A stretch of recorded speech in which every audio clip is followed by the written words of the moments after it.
अस्सलाम वालेकुम नाज़रीन, द चिकन वर्ल्ड चैनल के नाज़रीन को खुशामदीद। नाज़रीन, आज की वीडियो भी उसी सीरीज़ का सिलसिला है जिसके हवाले से हम पहले भी बात कर चुके हैं कि एस्ट्रोलैब की कमर्शियल फार्मिंग में डे 1 से हमने क्या एक्टिविटीज़ करनी है, किस तरह चीज़ों की बेहतर मैनेजमेंट करनी है ताकि हम उससे मैक्सिमम प्रॉफिट हासिल कर सकें। इस सीरीज़ की पहली वीडियो में हमने बात की थी कि आपने ब्रूडिंग से पहले जो इक़दामात करने हैं, मतलब ये कि जो चिक्स के अराइवल से पहले आपने जो तैयारियां करनी है वो क्या करनी है, और जब चिक्स पहुँचें तो आपके पास क्या क्या चीज़ें रेडी होनी चाहिए। तो आज की वीडियो में हम बात करेंगे कि फ़र्स्ट वीक में आपने चिक्स की कैसे केयर करनी है। और जैसा कि आप जानते हैं कि एक हेल्दी फ्लॉक की बुनियाद जो है वो पहले ही हफ्ते में रख दी जाती है। अगर आप पहले हफ्ते में अपने चिक्स को अच्छी तरह मैनेज कर लें तो वो उनके पूरे लाइफ टाइम के लिए जो है वो इंतहाई जो है अहमियत का हामिल हो। अच्छे लेवल पे काम कर रहे हैं तो ज़ाहिर है आपने किसी हैचरी से जो है वो चिक्स उठाए होंगे, तो ये चीज़ यकीनी बनाएं कि आपकी जो हैचरी है वो मैरिक्स की वैक्सीन करके दे आपको, क्योंकि डे ओल्ड चिक्स को मैरिक्स की वैक्सीन करनी होती है और वो बल्क में हैचरीज़ वाले करके देते हैं। और मैरिक्स की वैक्सीन इसलिए ज़रूरी है कि ये एक ऐसी डिज़ीज़ है जिसका कोई इलाज नहीं है, और बाद में अगर आपके फ्लॉक में खुदा न खास्ता ये आ जाती है तो बहुत ज़्यादा नुकसान करती है। लिहाजा डे ओल्ड चिक्स को मैरिक्स की वैक्सीन लाजमी करवाएं, और ये जो है हैचरी से ही आप करवा के मैरिक्स की वैक्सीन फिर अपने चिक्स को ट्रांसपोर्ट करें अपने फार्म पे। अगली चीज़ जिसका आपने ख्याल रखना है वो ये है कि चीज़ों को ट्रांसपोर्ट में जो है वो एज़ कम्फ़र्टेबल एज़ पॉसिबल, मतलब जितना ज़्यादा आप कंफर्टेबल रख सकते हैं उतना रखें। मौसम का ख्याल रखें कि बाहर गर्मी है, सर्दी है, किस तरह की गाड़ी में आप चीज़ों को लेके आ रहे हैं, उनका टेम्परेचर मेंटेन होना चाहिए, सफोकेशन नहीं होनी चाहिए, ओवर क्राउडिंग नहीं होनी चाहिए। नॉर्मली हैचरीज़ में से बड़ी अच्छी पैकिंग में आपको जो है वो चीज़ों को दिया जाता है, लेकिन जो गाड़ी है उसका ख्याल रखें। अगर तो गर्मियों का मौसम है तो कोशिश करें कि रात के वक्त सफ़र करें। अगर सर्दी का मौसम है तो भी आप कोशिश करें कि उनको प्रॉपर वेंटिलेशन भी मिले, लेकिन डायरेक्ट ठंडी हवा से भी आपकी चीज़ें बचे रहें। तो ये कुछ चीज़ों का ख्याल जो है ना आपने चीज़ों की ट्रांसपोर्टेशन के दौरान उनका ख्याल ज़रूर रखना है। अब आपके चूज़े फार्म पे पहुंच चुके हैं तो सबसे पहला काम जो आपने करना है वो ये है कि चूज़ों के स्ट्रेस को कम करना है। क्या स्ट्रेस होता है चूज़ों को? फर्स्ट डे में उन्होंने एक तो वैक्सीन आप मैरिक्स की करवा के ला रहे हैं, ऊपर से चूज़ों ने इतना ट्रैवल किया है तो वो काफ़ी स्ट्रेस में होते हैं। अब स्ट्रेस को कम करने का जो सबसे अच्छा और बेहतरीन तरीका वो ये है कि आप उनको इलेक्ट्रोलाइट्स दें।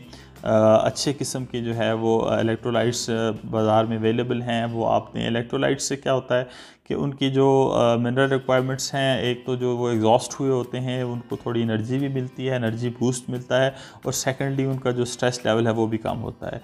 और यहाँ एक दफ़ा फिर मैं इस बात की जो है वो दोहराना ज़रूरी समझता हूँ कि पहले दिन आपने फ़्लशिंग नहीं करनी। फ़्लशिंग के बहुत सारे नुकसानात होते हैं, क्योंकि चूज़े के अंदर अल्लाह ताला ने कुदरती तौर पर रखी होती है क़ुव्वत मुदाफ़ियत, जो उसके अंदर यौक मौजूद होता है, जो तकरीबन 3 दिन तक की उसकी खुराक की जो है, अगर आप 3 दिन तक उसको खुराक ना दें तो वो अपनी यौक से उसकी खुराक पूरी करता है। उसके अंदर अल्लाह ताला ने उसके लिए इम्यूनिटी भी रखी होती है।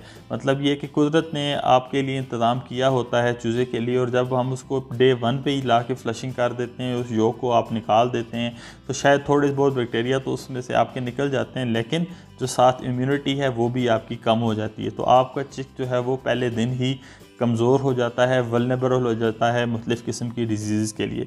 लिहाजा हद्दुल इम्कान कोशिश करें कि आप पहले दिन फ़्लशिंग ना करें।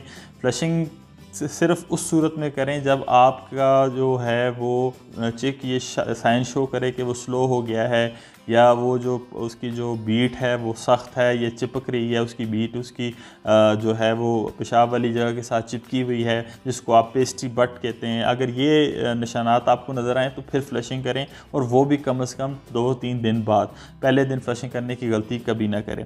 दूसरी बात ये कि स्ट्रेस को कम करने के साथ साथ आपने इनको जो है एनरोफ्लॉक्सासिन जो है वो एक एंटीबायोटिक है, जो एक ब्रॉड स्पेक्ट्रम एंटीबायोटिक है, वो आपने साथ चलानी है पहले 3 दिन, जिससे ये होगा कि अगर उसके जो यौक के अंदर बैक्टीरिया वगैरह के मसाइल आते हैं उससे आपका चूज़ा बच जाएगा, और उसके बाद आप फ़्लशिंग करें तो आपको ज़्यादा बेहतर नताइज मिल सकेंगे। एक बात याद रखें कि पहले दिन चूज़े को डाइट की ज़रूरत नहीं होती। जैसे कि मैंने पहले कहा कि 36 से 48 घंटे तक की जो है एनर्जी उसके अंदर यौक में मौजूद होती है। अगर आप फ़्लशिंग ना करें और उसको इलेक्ट्रोलाइट्स दें तो वो 48 घंटे तक बगैर फीड के आराम से रह सकता है, बल्कि इवन 72 घंटे तक भी रह सकता है। लेकिन आपने ये करना है कि फ़र्स्ट डे जब वो आता है तो उसको सिर्फ आपने इलेक्ट्रोलाइट्स और जो है वो एंड्रोफ्लॉक्सासिन जो है वो देनी है, और उसको फीड में आपने कोई चीज़ नहीं देनी। आपने फीड उसको नेक्स्ट डे से लगानी है ताकि उसके अंदर जो योक है वो पूरी तरह से यूटिलाइज़ हो जाए।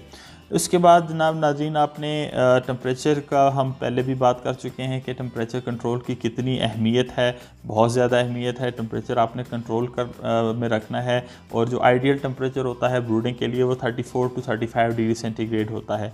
इससे आपका जो आप कहते हैं कि एरर ऑफ मार्जिन है ना, वो 1-8 डिग्री ऊपर नीचे होना चाहिए, इससे ज़्यादा नहीं होना चाहिए। आपके पास कुछ सिस्टम मॉनिटरिंग का ऐसा होना चाहिए कि आपका जो टेम्परेचर है वो इससे ऊपर नीचे ना जाए, क्योंकि टेम्परेचर अगर ऊपर भी जाएगा तब भी वो सफोकेशन का शिकार होंगे, और अगर नीचे आएगा तो ठंड की वजह से जो है ना वो आपकी मोर्टेलिटीज़ में इजाफ़ा हो जाता है।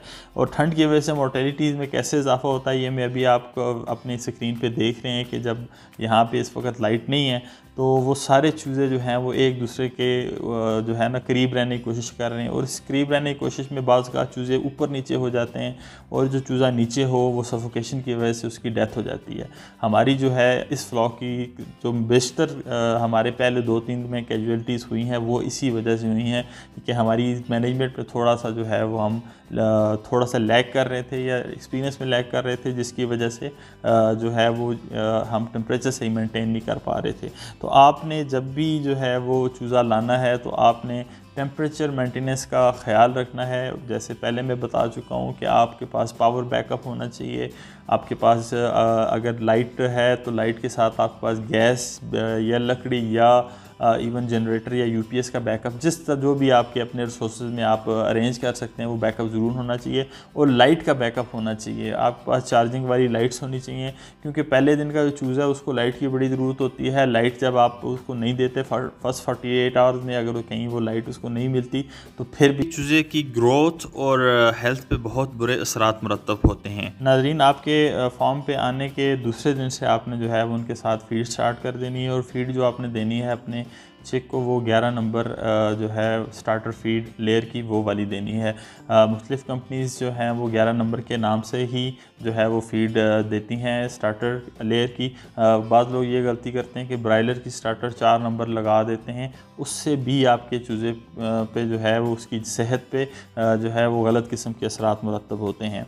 उसके बाद आपने ये करना है कि फ़र्स्ट 3 डेज़ आपने उनको, जैसे मैंने पहले आपको कहा कि एंड्रोफ्लॉक्सासिन और इलेक्ट्रोलाइट्स का ये कोर्स करवाना है, और उसके बाद आपने जाके देखना है कि अगर आपके बर्ड्स में कुछ पेस्टी बट या वो जो उनकी पेट जो है ना बीठें चिपकने का मसला नज़र आ रहा हो तो आप 3rd डे या 4th डे उनकी फ्लशिंग भी कर सकते हैं। लेकिन ये कोई मैंडेटरी नहीं है कि आप करें ही करें। अगर आपके बर्ड में मसला नज़र आ रहा है तो फिर आप फ्लशिंग करें, और फ्लशिंग से पहले और बाद में कोशिश करें कि आप बर्ड को जो है वो मल्टीविटामिन का कोर्स करवाएं, किसी अच्छे मल्टीविटामिन का। मैं अपने फ्लॉक को जो है वो विटामिन ई और सेलेनियम का कम्बिनेशन दे रहा हूँ।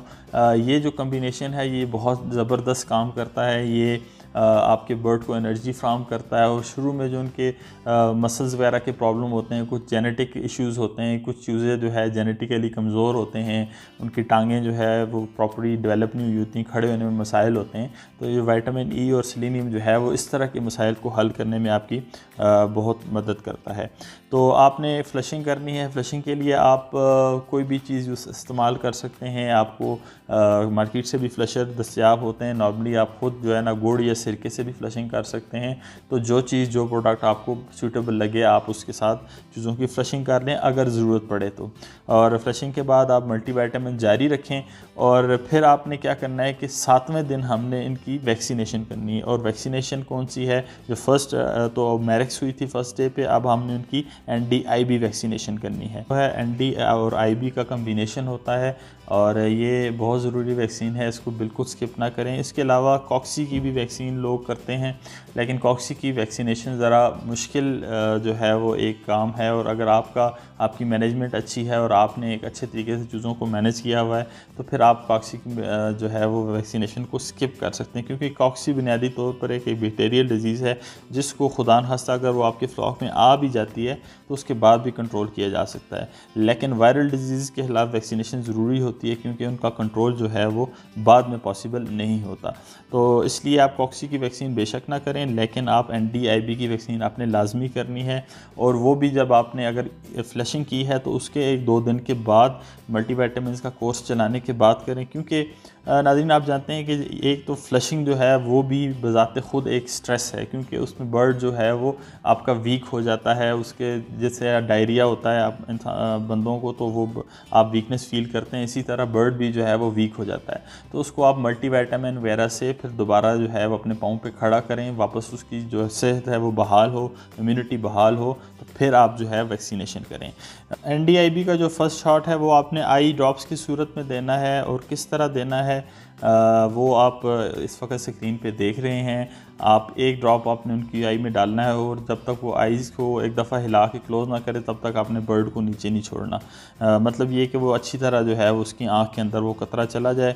ये ड्रॉपर आपको वैक्सीन के साथ, वैक्सीन की वायल के साथ मिल जाता है, और इससे जो है वो उसकी अच्छी तरह जो है वो डोजेज जो है मॉनिटर हो जाती है। तो ये थे नाज़रीन हमारे जो फर्स्ट वीक के इम्पॉर्टेंट काम जो आपने पहले हफ्ते में करने हैं। मैं एक दफ़ा फिर दोहराता चलूँ, सबसे पहला आपने उनकी स्ट्रेस लेवल को कम करना है। सेकेंडली आपने उनको इलेक्ट्रोलाइट्स और एंड्रोफ्लॉक्सासिन का एक कोर्स करवाना है। थर्डली अगर ज़रूरत पड़े तो आपने उनकी फ्लशिंग करवानी है चीज़ों की। अगर ज़रूरत ना पड़े तो उसकी कोई ख़ास जो है वो मैंडेटरी नहीं है। उसके अलावा जो चौथा काम है वो है आपकी NDIB की वैक्सीनेशन, जो कि इंतहाई ज़रूरी है। ये 4 काम आपने फ़र्स्ट वीक में ज़रूर करने हैं, और साथ साथ टेम्परेचर मैनेजमेंट और जो है वो ह्यूमिडिटी और वेंटिलेशन वगैरह का भी प्रॉपर आपने ख्याल रखना है। तो नाज़रीन ये थे वो इक़दाम जो आपने फ़र्स्ट वीक में करने हैं। अब इंशाल्लाह जो नेक्स्ट वीडियो में हम आगे नेक्स्ट वीक में द सेकंड वीक और थर्ड वीक में आपने कौन सी वैक्सीनेशंस करनी है, क्या क्या इक़दाम करने हैं, इस हवाले से बात करेंगे। तो ये करनी है कि जो अर्ली मोर्टेलिटीज़ हैं और जो एक्सीडेंटल मोर्टेलिटीज़ हैं उनको कम से कम रखना है, क्योंकि फ़र्स्ट वीक में नॉर्मली जो मोर्टेलिटीज़ होती हैं वो ज़्यादातर हमारी मैनेजमेंट की गलतियों की वजह से होती हैं, शॉर्ट कमिंग्स की वजह से होती हैं। उनको आपने ओवरकम करना है, और ये सारी चीज़ें जो हमने डिस्कस की हैं इन पर ज़रूर अमल दरामद करना है। और अगर अभी तक आपने मेरा चैनल सब्सक्राइब नहीं किया तो काइंडली मेरे चैनल को सब्सक्राइब कीजिए, क्योंकि ये सीरीज़ जो है वो इंतहाई इम्पॉर्टेंट हम लेके चल रहे हैं। और एस्ट्रोलैब की कमर्शियल फार्मिंग के हवाले से हम डे 1 से लेकर इसकी जो 20th वीक तक की तमाम एक्टिविटीज़ हम डिस्कस करेंगे। तो कहीं मत जाइएगा और नेक्स्ट वीडियो का इंतज़ार कीजिएगा। फ़ी अमानिल्लाह।